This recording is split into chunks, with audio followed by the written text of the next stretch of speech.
네, 최신 재테크 트렌드를 다루는 하우머니 시간입니다. 빈부노소를 가릴 수 없이 세금은 또 누구에게나 큰 부담이죠. 이런 와중에 최근 들어서는 특히 증여세에 대해서 관심이 커지는 분위기라고 합니다. 네, 올해부터는 이제 증여세 기준이 바뀌게 됩니다.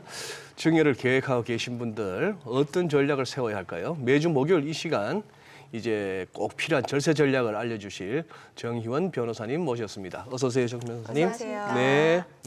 네, 최근 이제 부동산 거래에서 증여가 차지하는 비중이 역대 최고치를 기록했다고 하는데 집값이 떨어지면서 이제 급매물로 처리를 하느니 증여하겠다 이런 분들이 많이 늘어나신 것 같아요. 네, 맞습니다. 지금 증여가 열풍이라고 해도 좋을 정도인데요.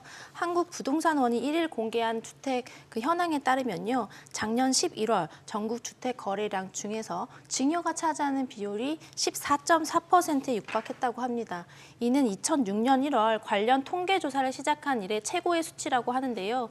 이와 같이 지금 증여가 비중이 늘어나는 이유는 집값이 떨어졌을 때 증여를 하게 될 경우 이 경우에는 과표가 떨어져 증여세 부담도 줄어들게 되고요. 비과세, 양도소득세 비과세 혜택을 보고자 하시는 분들은 종전주택을 기한 내에 처분을 해야 하는데요. 지금 워낙 부동산 시장이 좋지 않다 보니 급매로 파느니 차라리 자녀들에게 증여를 하겠다라는 분들이 늘어나면서 증여의 비중이 늘어나는 것으로 보입니다. 네. 이제 문제는 이제 물려줄 때 그 세금인데 5천만 원까지는 증여세 같은 게 없는 거죠. 아, 네, 맞습니다. 예. 그렇지만 이제 5천만 원을 이제 넘어가는 수준부터는 증여세율이 굉장히 높게 책정이 되는데요. 네. 일단 과표 기준으로 증여세율이 매겨집니다. 과세표준 1억 이하인 경우에는 10%, 5억 이하인 경우에는 20%이고요. 10억 이하인 경우에는 30%인데 10억을 초과해 30억 이하인 구간에서는 40%, 30억을 초과할 경우에는 무려 50%의 세율을 부담해야 하는 상황입니다. 하하. 가령 지금 예. 서울에 있는 아파트의 중위값, 그러니까 서울 아파트 값을 차례대로 나열을 했을 네네. 때 가장 중간에 있는 가격이 10억 초반대인데요. 예. 만약 서울에 사는 A씨가 자녀 B씨에게 10억 원대의 아파트를 증여한다고 가정했을 때 자녀 B씨는 약 40%의 비율로 증여세를 부담해야 하는 상황입니다.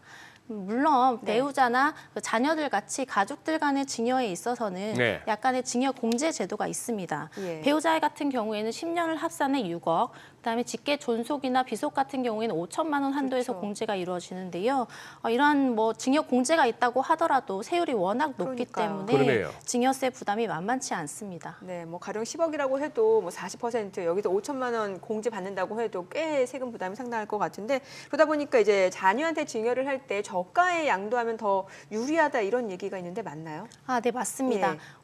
물론 무조건적으로 맞다고는 할 수는 없지만 일부 사례에 있어서는 저가 양수가 유리한 경우가 존재합니다. 일시적 1세대 2주택자 같은 경우인데요. 종전주택을 기한 내에 처분해야 하는데 이때 자녀에게 증여하는 대신 저가로 매도할 경우 양도인은 양도소득세 비과세 혜택을 받을 수 있고요. 자녀 같은 경우에는 증여세 절세 효과를 또 누릴 수 있습니다. 또한 취득세에 있어서도 절세 효과를 좀 얻을 수 있는데요. 다주택자인 부모가 자녀에게 증여할 경우에는 12%의 중과세율을 부담하지만 만약 무주택자에게 매매한다면 1에서 3%의 취득세율을 부담할 수 있기 때문에 취득세에 있어서도 절세 효과가 분명히 있습니다. 네. 아니 근데 지금 저는 이 저가 양수도 네네네. 이 개점이 잘 안 잡히는데 어떤 건가요, 그러면? 시가보다 낮은 가격으로 네. 판매한다 이렇게 이해하시면 저가 양수도라고 생각하시면 될 것 시가보다- 같습니다. 맞습니다. 시가보다 싸게. 네. 그랬을 때 어떤 혜택이 온다고요? 이때 이제 시가보다 싸게 이제 내려가게 되면 제가 가지고 온 사례를 들어서 좀 설명을 네네. 해드리면 네네. 그게 쉽게 좋겠습니다. 설명이 예. 될 것 같은데요. 먼저 양도자가 아버지인 경우이고 이제 취득자가 아들인 경우입니다. 네. 이때 아버지는 일시적 2주택자이고 네. 아들은 무주택자인데요. 취득가액 4억 원짜리 아파트를 시가 12억 원임에도 불구하고 아들의 4억 원에 판매하는 경우입니다. 예. 이때 아버지와 아들에게 각각 어떻게 세금이 부과하는지 네. 좀 이해를 먼저 하셔야 될 것 예. 같은데요. 먼저 아버지의 경우를 살펴보겠습니다. 아버지는 취득가액 4억 원짜리 아파트를 매매가액 4억 원에 팔았기 때문에 양도 차익이 0원으로 보입니다. 그러네요. 어허. 그렇지만 만약에 시세대로 팔았다면 양도 차익이 8억가량 그렇죠. 되겠죠. 그러네요. 예, 그러면 그럼 이 경우에 아버지에게 세금, 세금을 매기지 않느냐? 세금? 그렇지 않습니다. 우리나라 소득세법상에서는요. 부모와 자녀와 같은 특수 관계인 간의 매매 거래에 있어서 시가보다 상당 금액 낮게 판매할 경우에는 양도소득세를 시가의 상응에 계산해서 부과하게 됩니다. 쉽게 말씀드리자면 아버지가 아들에게 아무리 싸게 판다고 하더라도 예. 양도소득세는 시가의 상응에 부과하겠다 이런 취지인데요. 네. 양도차익 8억에 대해서 세금이 부과가 되는 거네요. 네, 맞습니다. 이를 바로 부당행위 계산 부인 제도라고 합니다. 예. 구체적으로 뭐 공식을 좀 알려드리면요. 네. 시가와 거래가액의 차액이 3억 원 이상 나거나 예. 네. 시가의 5%에 상당하는 금액 이상 날 경우에 예. 이런 제도에 적용을 받게 되는데요. 사례 같은 경우에 지금 8억 원 이상의 차이가 나기 때문에 부당행위 계산으로 보아서 양도소득세는 아마 8억 원에 대해서 이렇게 부과되는 사례입니다. 그렇겠죠. 따라서 예. 이 경우에는 양도소득세 영원히 부과되는 것이 아닌데요. 네. 하지만 지금 아까 제가 사례에서 말씀드렸듯이 아버지 같은 경우는 일시적 이주택자로서 양도소득세 비과세 혜택을 받을 수 있는 자입니다. 따라서 8억의 양도 차익이 발생했더라도 이 사람들에게는 양도소득세 영원히 부과가 되는 것이죠. 그러네요. 아, 1주택 일시적인 일가구 2주택. 일시적 맞습니다. 1가구 2주택이라서 네, 맞습니다. 그리고 사실 이게 자녀 입장에서도 저가에 이제 양수를 하게 되면은 증여세에 대한 부담도 줄어들게 되는 거잖아요. 네, 맞습니다. 예. 뭐 이게 증여를 받아온 게 아니고 예. 저가로 양도를 받아온 것이기 때문에 네. 증여세를 부과하지 않을 수 있지 않나라는 생각을 하실 수도 있을 것 같습니다. 그렇지만 저가로 돈을 주고 매수해 왔다고 하더라도 예. 시가보다 너무 싸게 받아왔기 때문에 예. 일부 금액에 대해서는 증여세를 부과하겠다 이렇게 하고 있는 것이 우리나라 그 법이거든요. 네네. 따라서 지금 그 저가 양수에 따른 증여세 계산 공식이 따로 존재합니다. 예. 이 경우에는 구체적으로 시가와 거래 가액의 차액에서 네. 3억 원과 시가의 30%에 상응하는 금액 중 작은 금액을 예. 차감한 금액에 대해서 증여세를 부과하게 되는 것인데요. 네. 이 공식은 뭐 참고만 하시면 되시고요. 네. 이 사례에서는 이 공식을 적용할 경우 증여재산 가액이 약 5억 원이 됩니다. 네, 그렇기 때문에 산출세액은 8천만 원 정도가 되는데요. 네. 만약 아들이 단순 증여를 받았다면 12억 원의 재산 가액에 대해서 증여를 받는 것이 되기 때문에 네. 산출세액이 약 3억 원이 나옵니다. 그런데 변호사님, 네. 아까 그 예를 들어 주신 그 케이스에 네. 좀 저렴한 질문 같습니다만 그 4억을 네. 그 아들이 집 사기 위해서 4억을 어디서 뭐 대출을 받든지 본인 돈이 아니고 네. 아버지한테서 이렇게 받은 돈일 수도 있는 거 아니에요? 네, 그럴 수도 있죠. 그렇게 되면 현금 증여에 대해서 증여세를 또 내야죠. 그걸 몰래 한다면 이제 그런 경우가 세무조사의 대상이 되는 세무. 것인데요.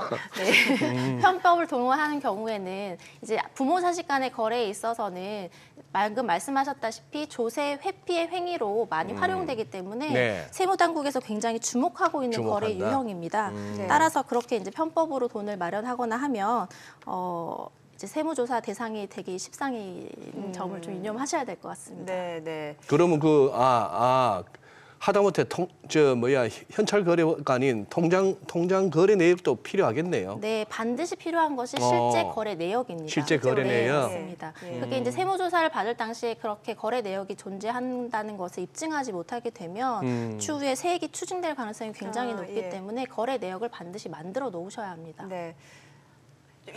그렇겠죠. 예, 뭐 궁금증이 누구나 좀 생각해도 이럴 수도 있는데 싶은 그 구멍을 그냥 내버려 두진 않겠죠. 그럼요. 예. 저희가 앞서 보니까 그 이제 저가에 양도했을 때와 이제 증여를 했을 때 그럼 세금 차익이 굉장히 커요. 지금 8천만 원, 3억 이제 제가 그러니까. 예시를 들어 예. 설명을 해봤는데 그럼에도 불구하고 이 저가 양도를 할 때 좀 주의해야 될 사항이 있을 것 같거든요. 네, 아까 제가 말씀드렸다시피 실제 돈이 거래된 내역이 반드시 존재해야 된다는 점입니다. 예. 편법으로 다시 돈을 돌려준다거나 네. 하는 경우에는 세무조사 당시 반드시 발각되기 때문에 추후에 가산세까지 물 경우에는 너무 많은 세금이 추징될 수 있다는 점 유념하셔야 될 것 같습니다. 네. 그래요. 혹시 그러면 금년에 좀 이렇게 부동산 관련 세제 개편 내지는 달라지는 내용 우리가 좀 알아야 될 게 있을까요? 네, 존재합니다. 네. 2023년도부터는 취득세와 관련된 부분이 개정이 되었습니다. 작년까지는요, 가족 사이의 매매 거래에 있어서 취득세에 대한 과세 표준이 시가 표준액 혹은 당사자 간에 신고한 거래 가액으로 평가를 했는데요. 올해부터는 시가 표준액이 아니라 시세와 비슷한 시가 인정액으로 평가하기 때문에 취득세가 조금 올라간다고 보셔야 할 것 같습니다. 따라서 작년 연말에 증여 열풍이 분 것도 이렇게 취득세가 약간 이제 올라갈 것이기 때문에 그런 부분들이 좀 반영돼서 증여 열풍이 좀 분 것이 아닌가 생각이 좀 듭니다. 네. 알겠습니다. 뭐 저희 또 취득세도 달라진 내용 좀 들어봤고 특히 뭐 증여라든지 최근에 이제 저가형도 좀 고민하고 계셨던 분들이라면은 저희가 또 오늘 전해드렸던 내용을 또 주목해서 보시면 좋을 것 같습니다. 우리 이제 정 변호사님 계속 예. 이렇게 우리 코너에 나와주시는 거죠? 그렇죠. 예. 저희 또 계속해서 모셔서 또 절세 방안에 대해서 좀 이야기 들어보도록 하겠습니다. 변호사님 오늘 말씀 고맙습니다. 네, 잘 감사합니다. 네, 감사합니다. 네.